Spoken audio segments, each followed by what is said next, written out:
அடுத்து இந்த மேடையில் சிறப்புரை வழங்குவதற்காக நாடறிந்த நனிநகர அரசியல்வாதி அன்பு அண்ணன் நம்முடைய தமிழக வெற்றி கழகத்தின் துணை பொதுச் செயலாளர் சிடிஆர் நிர்மல்குமார் அவர்களை அன்போடு அழைக்கிறேன்.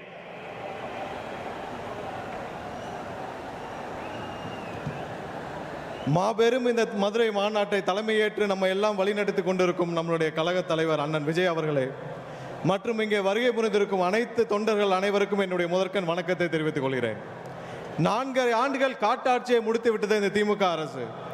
விவசாயிகள் ஆரம்பித்த அரசு ஊழியர்கள் முதல் இன்றைக்கு தூய்மை பணியாளர் வரை அனைவரும் கடுமையாக நேரடியாக பாதிக்கப்பட்டுள்ள இந்த திமுக அரசால், திரு ஸ்டாலின் அவர்கள் தலைமையிலான அரசால் விவசாயிகள் ஒவ்வொரு நொடியும் பாதிக்கப்பட்டார்கள். இன்றைக்கு நேற்று பார்த்துருப்போம் தூய்மை பணியாளர் வரைக்கும் எவ்வளவு பாதிக்கப்பட்டார்கள் என்று. எத்தனை நாட்கள் நாம் இதே மாதிரி புலம்பிக்கிட்டு இருப்போம்? இதற்கெல்லாம் ஒரு விடை வேண்டாமா?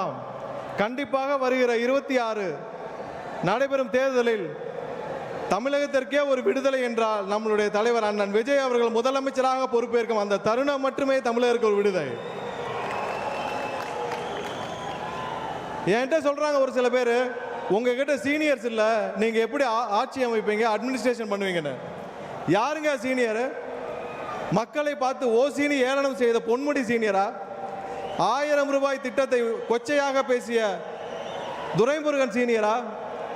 சென்னை மாநகராட்சியை அட்டூழியம் செய்து அழித்துக் கொண்டிருக்கும் சேகர்பாபு சீனியரா?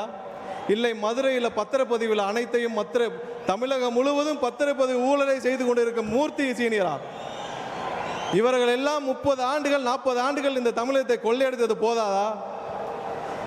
நம்மளுடைய தலைவர் உங்கள் அண்ணன் விஜய் அவர்கள் இந்த கூட்டத்திலிருந்து ஒரு தம்பி, ஒரு தங்கை, ஒரு அண்ணன், ஒரு அக்காவை தேர்ந்தெடுப்பார் அடுத்த வருடம்.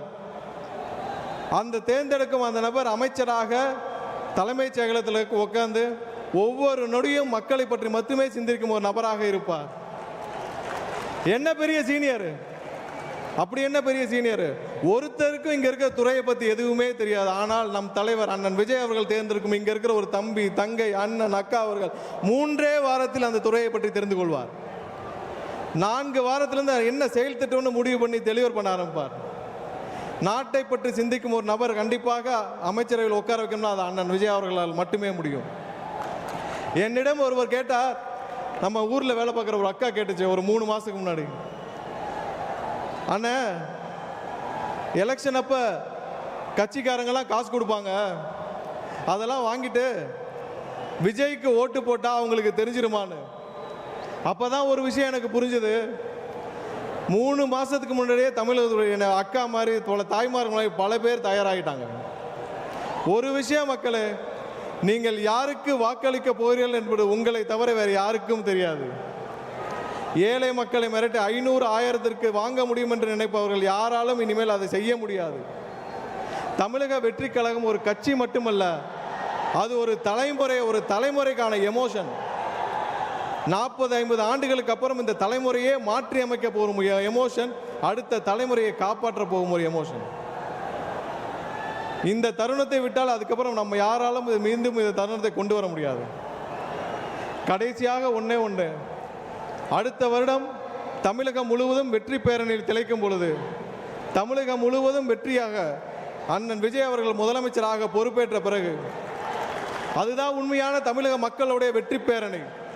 அந்த வெற்றி பேரணியை தமிழகம் முழுவதும் திளைக்கும் பொழுது அந்த வெற்றி மாநாடு இதே மதுரையில் வைக்க வேண்டும் என்று தலைவர் அவர்களிடம் உங்கள் சார்பாக நான் கோரிக்கை வைத்து இந்த வாய்ப்பை வழங்கிய தலைவருக்கும் உங்கள் அண்ணனுக்கும் என்னுடைய நன்றியை தெரிவித்துக் கொண்டு விடைபெறுகிறேன். நன்றி, வணக்கம்.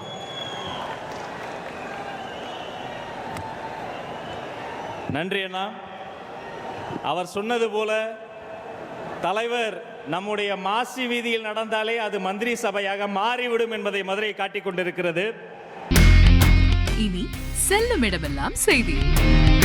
தந்தி டிவியின் வாட்ஸ்அப் சேனலை ஃபாலோ பண்ணினா செல்ல இருக்கும் இடமெல்லாம் செய்தி. இதோ QR கோட், இப்பவே ஸ்கேன் பண்ணுங்க, ஃபாலோ பண்ணுங்க.